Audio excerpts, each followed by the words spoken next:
فتوكل على الله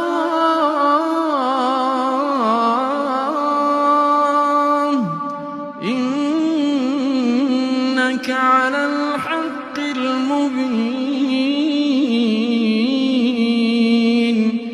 إنك لا تسمع الموتى ولا تسمع الصم الدعاء